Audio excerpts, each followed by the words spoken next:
Good morning, ma'am. Good morning, classmates. My name is Jubilito Kasipong from Base A 4A. So this is our topic report. This is a question. For over 3 centuries, the Philippines was long of Spain. So this is the Philippines was under Spanish colonial rule for over 3 centuries from 1565 to 1898. So the period has profound impact on century culture, language, and Spanish influence can still be seen in many aspect be seen in many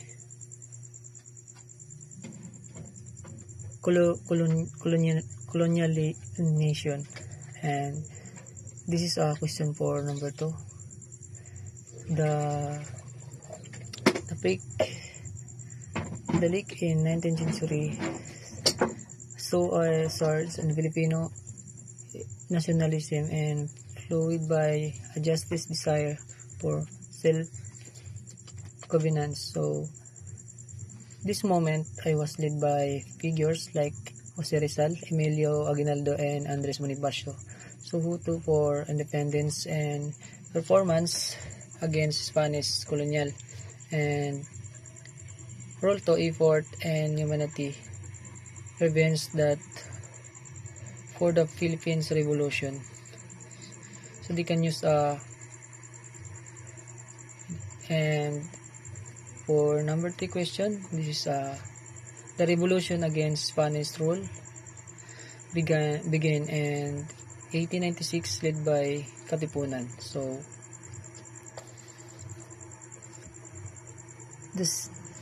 the society ruled by Andres Bonifacio and Katipunan ran cry from independence marked against for point and Philippine history, Spain, and systematic against Spain colonial rule.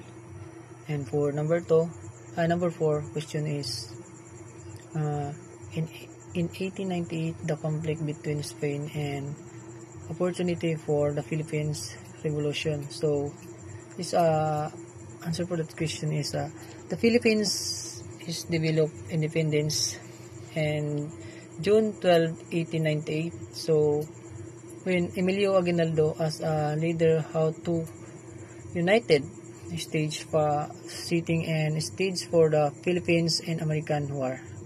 So that's all. Thank you and good afternoon, everyone. Good day, everyone. My name is Mylinda Tilabas from BSA 4A. So, this is our report is about the proclamation of Philippine independence. So, ano nga ba ang proclamation of Philippine independence? Our topic is about the key figure. So, the key figure is about the life of Emilio Aguinaldo and Ambrosio Rianzares Bautista. Si Emilio Aguinaldo ay kilala bilang pinuno ng revolusyonaryong pamahalaan at kilala rin siya bilang namumuno sa kilusan para sa kalayaan ng Pilipinas mula sa mga Espanyol. At matapos niyang bumalik sa pagkatapon sa Hong Kong, muli niyang ipinagpatuloy ang pakikipaglaban para sa kalayaan ng Pilipinas at siya rin ay tinaguri ang unang Pangulo ng Republika ng Pilipinas. At si Ambrosio Rianzares Bautista naman ay kinilala bilang ang may akda ng Acta de la Proclamation de la Independencia del Pueblo Filipino. And siya rin ang sumulat ng Declaration ng Kalayaan ng Pilipinas na kung saan ay meron itong opisyal na dokumento na nagpapahayag ng kalayaan ng bansa mula sa mga Espanya. Kasama rin sa kanyang tungkulin ang pagbabasa ng mahalagang declaration na ito mula sa publiko. So, ayan lamang po. Sa muli po, ako po si Mylinda Tilabas from BSA 4A. That's all. Thank you. Good day, ma'am. My name is Gabriel Garcia, and my part on our report is the Act of Proclamation.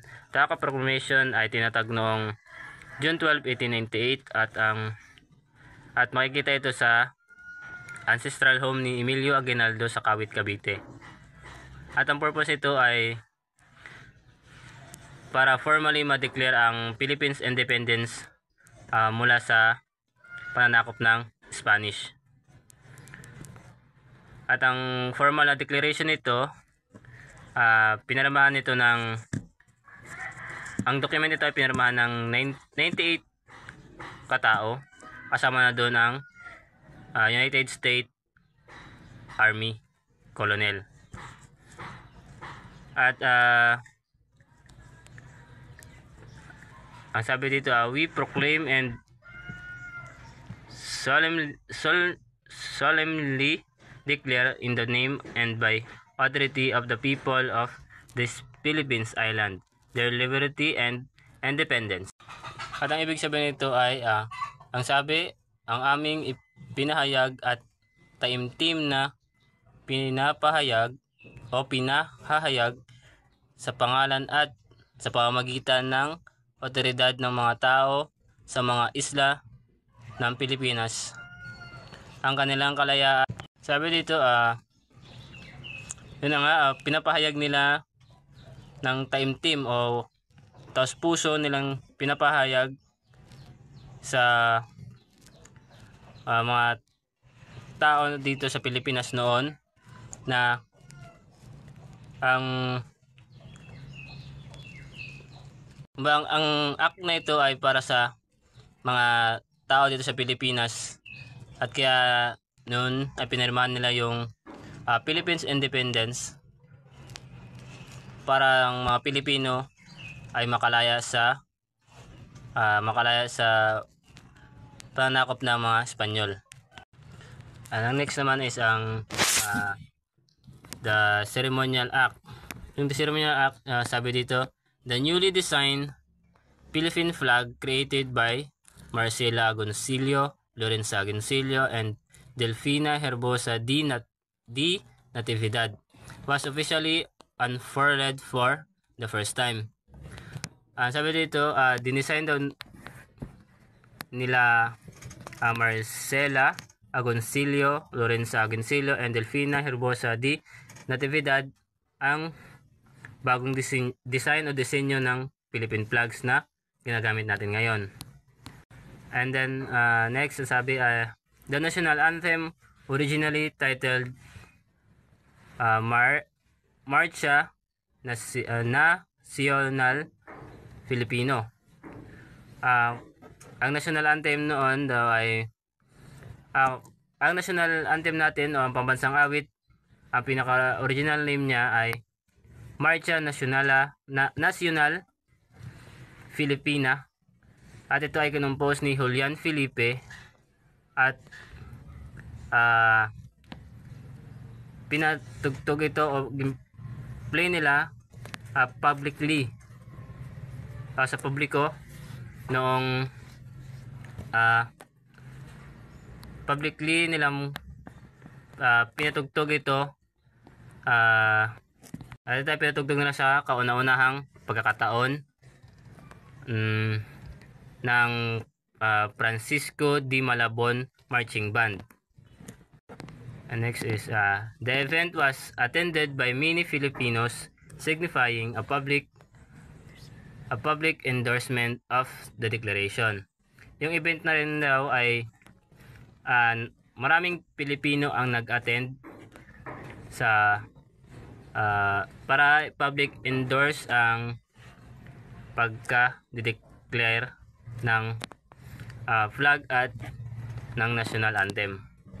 Good day everyone. So I introduce myself first. My name is Madeline Gala. So my topic is about symbolism of the flag and anthem.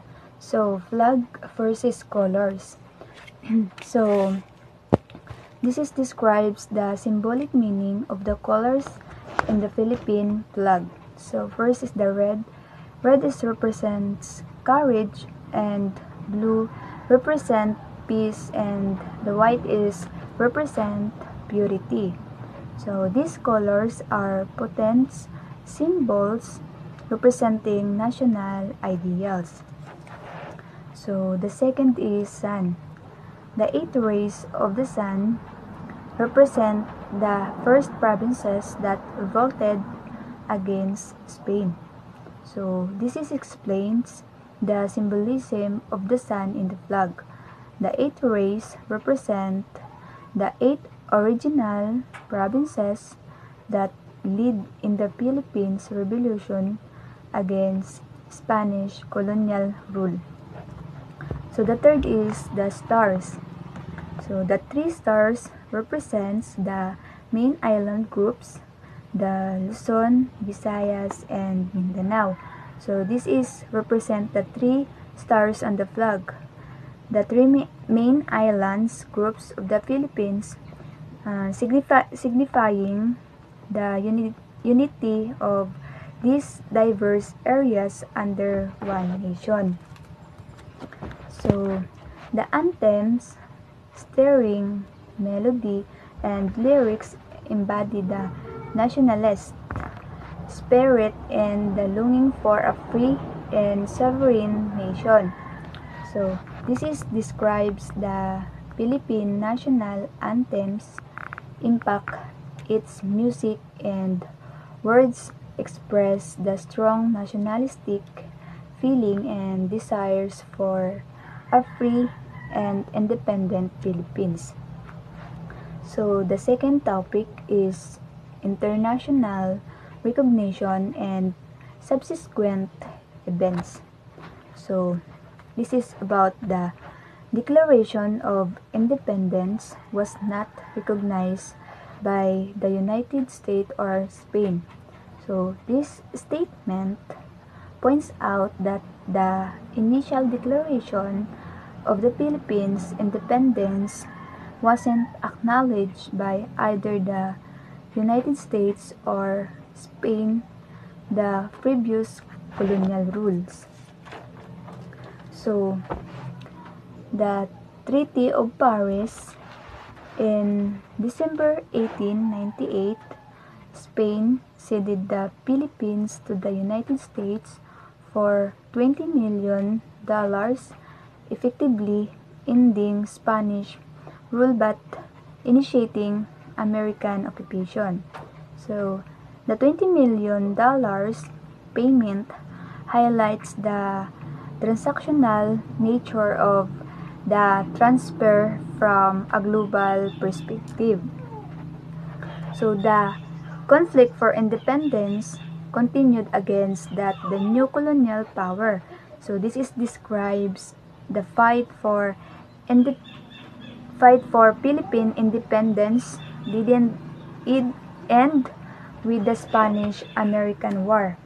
So the struggle for freedom continued against the new colonizers, the United States. That's all. Thank you. Good day everyone, my name is Ian Jasper C. Pelenya, fourth year student, Bachelor of Science in Agriculture, major in Animal Science.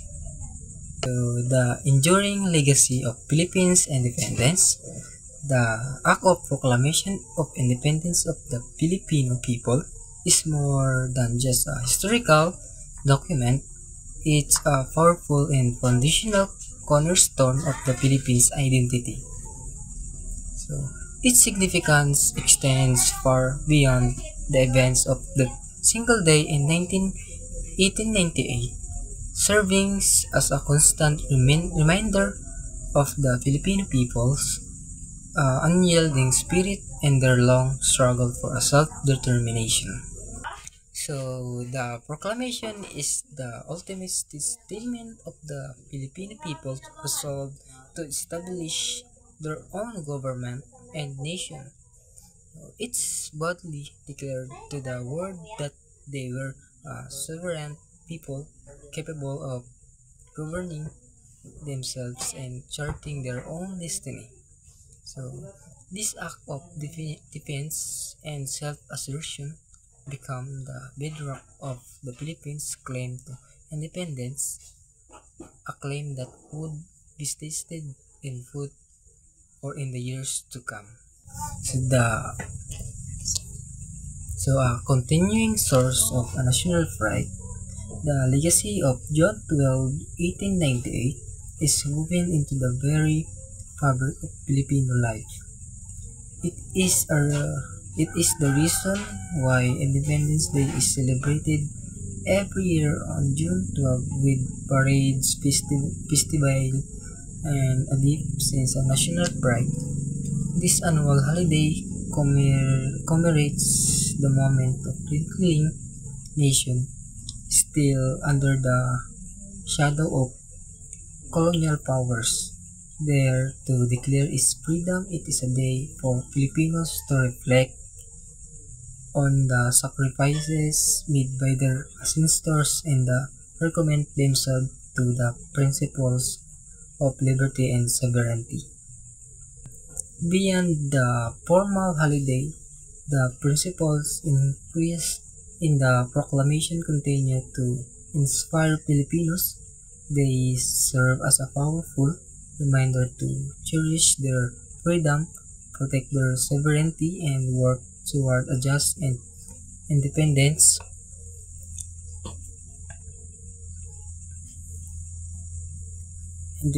nation. The events of that day provide a timeless source of inspiration for those who fight for democracy and human rights today. So, a bold beginning at the end. The Proclamation of Independence was a bold and historic declaration that gave birth of the first Filipino Republic. Yet this was not a final victory.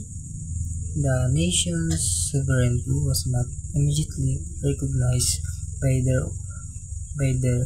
by other world powers, and a new brutal war for independence against the United States was just on the horizon. Despite this challenge, the act of declaring independence served as a powerful symbol of the Filipino people's unwavering spirit and their deep for freedom. So the proclamation marked the beginning of a long and arduous journey toward a truly sovereign Philippines. It remains a crucial moment in the nation's history, a point of origin that shows the world that freedom is not given, it is serves as a reminder that the struggle for independence is a continuous effort in the spirit of 98 lives on every Filipino who stands for their nation's freedom and justice.